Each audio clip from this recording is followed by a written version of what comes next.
வணக்கம். நான் உங்க friend Jaya Srinivasan. Welcome to veggies recipe. இன்னைக்கு நம்ம வெஜ்ஜீஸ் ரெசிபி கிச்சன்ல நோ ஆனியன் நோ கார்லிக் எல்லா டிஃபனுக்கும் தொட்டு சாப்பிட்ற மாதிரியான ஒரு சைட் டிஷ் பார்க்க போறோம். இது வந்து தஞ்சாவூர், கும்பகோணம் பக்கங்கள்ல ஹோட்டல்ல வந்து நமக்கு சர்வ் பண்ணுவாங்க. கரெக்டா கெஸ் பண்ணிட்டீங்க, கும்பகோணம் கடப்பா பண்ண போறோம். இது வந்து இட்லி, தோசை, சப்பாத்தி, பூரி இந்த மாதிரி எல்லா டிஃபனோடையும் சூப்பரா மேட்ச் ஆகும். ஒரு கைப்பிடி பைத்தம்பருப்பும் ஒரு 2 உருளைக்கிழங்கு இருந்தாலே போதும். ஈஸியா குவிக்கா பண்ணி முடிச்சிடலாம்.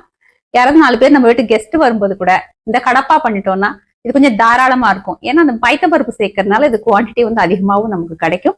ஃபர்ஸ்ட் டைம் சேனலை பாக்குறீங்கன்னா ப்ளீஸ் சப்ஸ்கிரைப் பண்ணுங்க. பெல் ஐக்கானை கிளிக் பண்ணி ஆல் ஆப்ஷன் கொடுத்துட்டீங்கன்னா நான் போடக்கூடிய எல்லா வீடியோஸும் குவிக்கா வந்து உங்களுக்கு ரீச் ஆகும். வாங்க ஈஸியா இந்த no onion no garlic kadappa எப்படி பண்றதுன்னு பார்க்கலாம். 2 டேபிள் ஸ்பூன் பைத்தம்பருப்பு இதை நல்லா வாஷ் பண்ணிட்டு ஒரு 10 நிமிஷம் ஊற வச்சுக்கணும். 2 மீடியம் சைஸ் உருளைக்கிழங்கு, பைத்தம்பருப்பையும் உருளைக்கிழங்கையும் குக்கர்ல போட்டு 2 விசில் வர்ற வரைக்கும் நம்ம வேக வச்சு எடுத்துக்கலாம். உருளைக்கிழங்கும் பாசிப்பருப்பும் வேகிறதுக்குள்ள நம்ம கொஞ்சம் அரைச்சி எடுத்துக்கலாம்.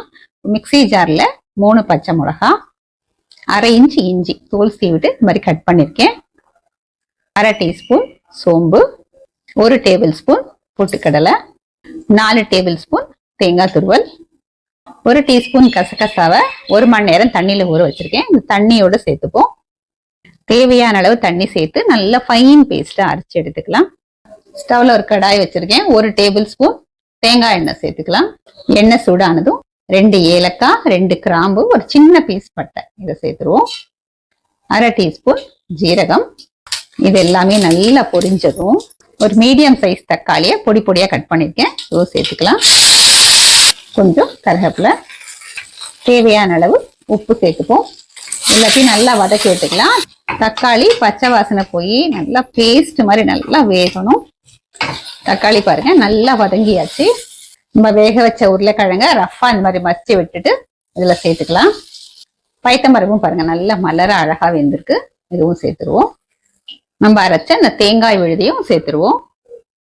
மிக்சி ஜார்ல கொஞ்சமா தண்ணி சேர்த்து நல்லா கலந்து இதுவும் இதுல விட்டுடலாம்.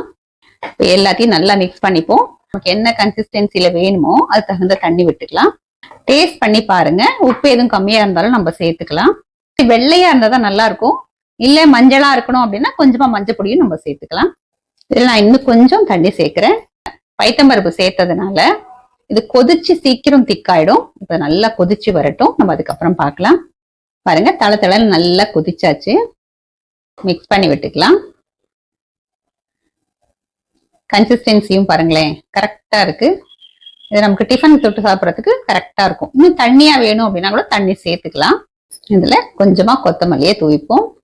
நல்லா ஒரு தடவை கலந்து விட்டுட்டு ஸ்டவ் ஆஃப் பண்ணிடுவோம். நம்ம சர்விங் பவுலுக்கு மாத்திக்கலாம். டேஸ்டியான no onion no garlic kadappa சர்விங்க்கு ரெடி.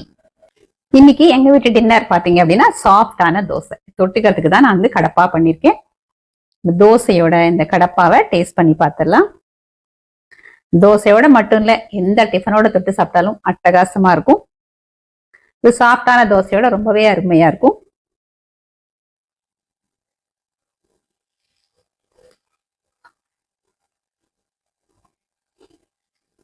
பிரமாதமா இருக்கு. ரொம்ப மசாலா இல்ல, மைல்டா இருக்கு. ஒரே ஒரு தக்காளி சேர்த்தாலும் லேசான ஒரு புளிப்பு இருக்கு. இந்த உருளைக்கிழங்கோட ஃபிளேவர் அதுவும் ரொம்ப நல்லா இருக்கு. இப்ப இந்த வெயில் காலத்துல பொதுவாவே யாருக்கும் ரொம்ப மசாலா அதெல்லாம் பிடிக்காது. இந்த மாதிரி மைல்டா இருக்கிறது சாப்பிட்றது கொஞ்சம் நல்லா இருக்கும். பைத்தம்பருப்பு சேர்த்து பண்றதுனால அது குளிர்ச்சியாவும் இருக்கும். நம்ம இன்னைக்கு நோ ஆனியன் நோ கார்லிக் பண்ணியிருக்கோம்.